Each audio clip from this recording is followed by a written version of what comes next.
श्री स्वामी समर्थ. जय जय स्वामी समर्थ. स्वामींचं नाव घेऊन मी आजच्या ह्या नवीन व्हिडिओला सुरुवात करते.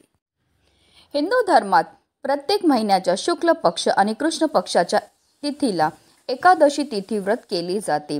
भगवान विष्णूच्या उपासनेसाठी हा दिवस विशेष मानला जातो. जया एकादशीचे व्रत दरवर्षी माघ महिन्याच्या शुक्ल पक्षाच्या एकादशीच्या दिवशी केले जाते. पंचांगानुसार जया एकादशीचं व्रत जे आहे ते यावर्षी 8 फेब्रुवारी म्हणजे शनिवारी केलं जाणार आहे. धार्मिक मान्यतानुसार जया एकादशीचं व्रत केल्याने भक्तांना आरोग्याचे वरदान मिळते आणि जीवनातील सर्व पाप आणि त्रासापासून मुक्ती मिळते. असेही म्हटले जाते की जया एकादशीचं व्रत केल्याने भगवान विष्णूंच्या कृपेने मृत्यूनंतर भूत पिशाच योनीत जावे लागत नाही. पितरांसाठी हे व्रत केल्याने त्यांना पुण्य फळ मिळते.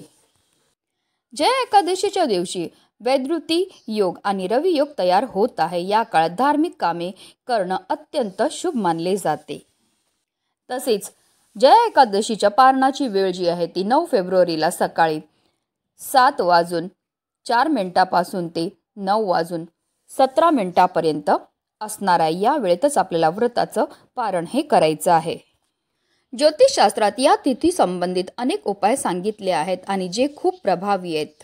आणि म्हणूनच जया एकादशीच्या दिवशी आपल्याला सकाळी उठल्याबरोबरच घराच्या उंबरठ्यावर ही एक वस्तू ठेवायची. ही वस्तू ठेवल्यामुळे आपल्याला प्रत्येक कामामध्ये यश तर मिळणारच आहे, पण आपल्या घरामध्ये अखंड माता लक्ष्मीची कृपा ही होणार आहे आणि तिच्या कृपेने आपल्या कुटुंबाची, आपल्या मुलांची, आपल्या पतीची भरभरून अशी प्रगती होणार आहे. अतिशय प्रभावी असा हा उपाय आहे, ज्याबद्दल सविस्तर आणि महत्त्वाची अशी माहिती मी तुम्हाला या व्हिडिओमध्ये देणार आहे. तर व्हिडिओ पूर्ण पहा आणि जर तुम्ही माझ्या चॅनलवर नवीन असतील तर चॅनलला सबस्क्राईब करा आणि शेजारी बेल आयकॉन सुद्धा प्रेस करा, जेणेकरून तुम्हाला माझ्या नवनवीन व्हिडिओचं नोटिफिकेशन हे मिळत राहील आणि तुम्ही एक पण व्हिडिओ मिस करणार नाही. आणि कमेंटमध्ये ओम नमो भगवते वासुदेवाय नमः लिहायला विसरू नका.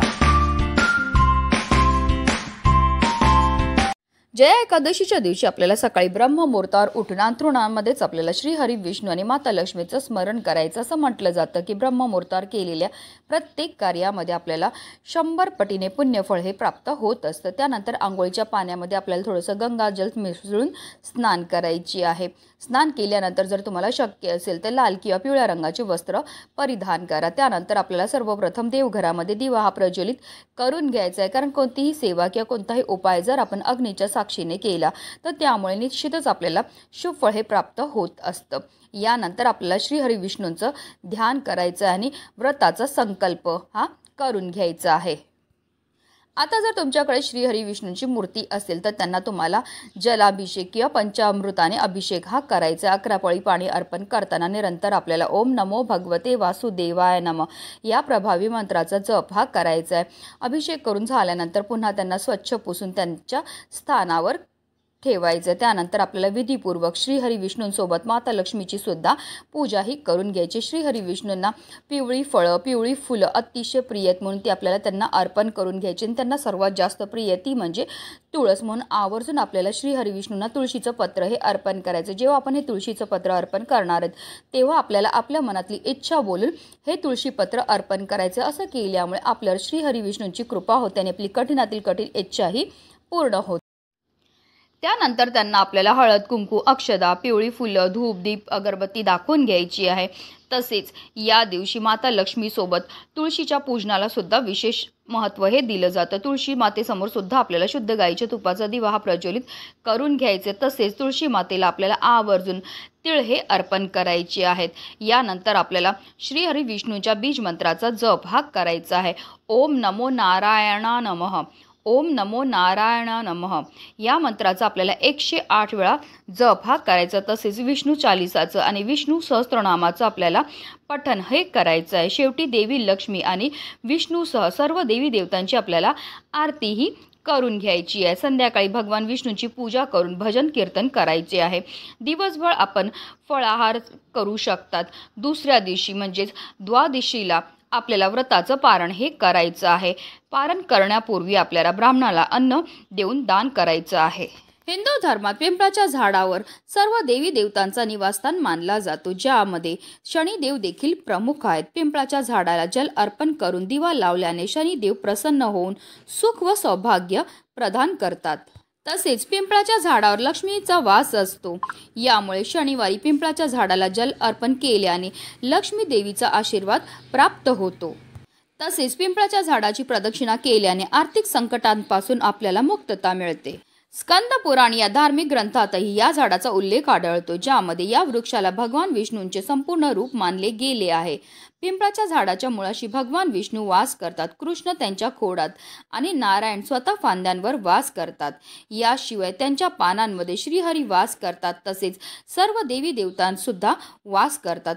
पिंपळाच्या झाडामध्ये सर्व देवता आणि स्वतः नारायण यांचा निवास असल्यामुळे त्याचे महत्त्व अनेक पटीने वाढते। आता हा उपाय आपल्याला कधी करायचा, तर हा उपाय आपल्याला जय एकादशीच्या दिवशी सकाळीच देवपूजा झाल्यानंतर लगेचच करून घ्यायचा आहे। वास्तुशास्त्रानुसार आपल्या घराचं मुख्य प्रवेशद्वार हे आपल्या घराचं सर्वस्व असतं। आपल्या घरामध्ये कोणतीही चांगली किंवा कोणतीही वाईट गोष्ट ही आपल्या मुख्य प्रवेशद्वारामधूनच प्रवेश करत असते आणि जेव्हा अशा विशेष तिथीला आपण मुख्य प्रवेशद्वारावर काही प्रभावी उपाय करतो, तर त्यामुळे आपल्या घरामध्ये असणारे जे दोष आहेत ते दूर होण्यामध्ये मदतही मिळत असते। आणि म्हणूनच आपल्याला सकाळी आपल्या मुख्य प्रवेशद्वाराचा जो उंबरठा आहे तो स्वच्छ पुसून घ्यायचा, त्यावर आपल्याला हळदीने लेपन हे करून घ्यायचं आणि त्यानंतर आपल्याला आपल्या मुख्य प्रवेशद्वाराच्या उंबरठ्याच्या बरोबर मधोमध आपल्याला स्वास्तिक हे काढून घ्यायचं। आपल्याला एक प्लेट घ्यायची, त्यामध्ये थोडंसं कुंकू टाकायचं आहे आणि त्या कुंकुवापासून आपल्याला आपल्या मुख्य प्रवेशद्वारावर एक स्वास्तिक हे काढून घ्यायचं। स्वास्तिक काढताना ते व्यवस्थित काढा, त्यामध्ये 4 बिंदू तसेच त्याच्या कडेला 2-2 रेषा जे आहेत ते आपल्याला आवर्जून द्यायचे, कारण स्वास्तिकच्या त्या मर्यादा असतात। स्वास्तिक हे मांगल्याचं प्रतीक आहे, तसेच स्वास्तिक हे श्रीहरी विष्णूंचं आसन सुद्धा मानलं जातं, तसेच माता लक्ष्मीचं स्वरूप सुद्धा म्हटलं जातं। स्वास्तिक हे भारतीय संस्कृतीचे शुभ प्रतीक आहे। स्वास्तिकचा सूचक अर्थ कल्याण असो असा आहे। स्वास्तिकमध्ये सूर्य, इंद्र, वायू, पृथ्वी, लक्ष्मी, विष्णू, ब्रह्मदेव, शिव, पार्वती, श्री गणेश अशा अनेक देवतांचा समावेश होत असतो। शांती, समृद्धी आणि मंगल याचे प्रतीक म्हणजे स्वास्तिक। आणि जेव्हा आपण कुंकुवापासून आपल्या मुख्य प्रवेशद्वारावर स्वास्तिक बनवतो, त्यामुळे ग्रह दोषांपासून आपल्याला मुक्तता मिळते, तसेच धन लाभाचे योग सुद्धा तयार होतात। तसेच घराच्या मुख्य प्रवेशद्वारावर स्वास्तिक बनवल्यामुळे माता लक्ष्मी आपल्यावर प्रसन्न होते आणि तिचं अखंड आगमन आपल्या घरामध्ये होत असतं। आणि जेव्हा आपण असं स्वास्तिक आपल्या मुख्य प्रवेशद्वाराच्या उंबरठ्यावर बनवलं जातं, त्यामुळे आपल्या घरामध्ये असणारी जेवढी पण नकारात्मकता दूर होते आणि घरामध्ये सकारात्मक ऊर्जेचा संचार वाढतो। त्याचबरोबर एक स्वास्तिक आपल्या मुख्य प्रवेशद्वारावर सुद्धा आपल्याला कुंकवाने काढायचे। त्यानंतर आपल्याला एक मातीची पंती घ्यायची, कारण मातीच्या पंतीमध्ये सकारात्मक अशा लहरी असतात आणि त्या पंतीमध्ये आपल्याला 2 वातीची 1 वात करून लांब वाती टाकायचे। तसेच ह्या दिव्यामध्ये आवर्जून आपल्याला मोहरीचं तेलच टाकायचं आहे।